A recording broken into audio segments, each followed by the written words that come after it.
আনিসুর হুজুর কি বলল দেখেন।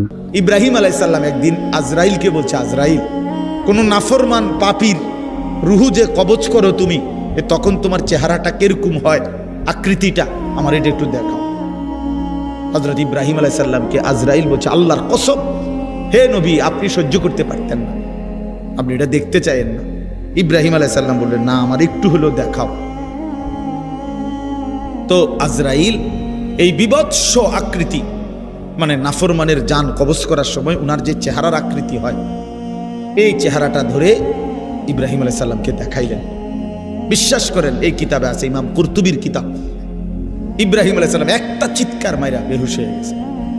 হুঁশ আসার পরে ইব্রাহিম আলাইহিস সালাম বললেন, আল্লাহর কসম, আয় আল্লাহ, মালিক আপনার কসম, কবরের আযাব, জাহান্নামের আযাব কোনো নাফরমানের জন্য কিছুই লাগবে না, শুধু আজরাইলের এই ভয়ানক দৃশ্য জান কবজের সময় একবার দেখলেই তার সারা জিন্দেগীর নাফরমানির শাস্তির জন্য এটাই যথেষ্ট।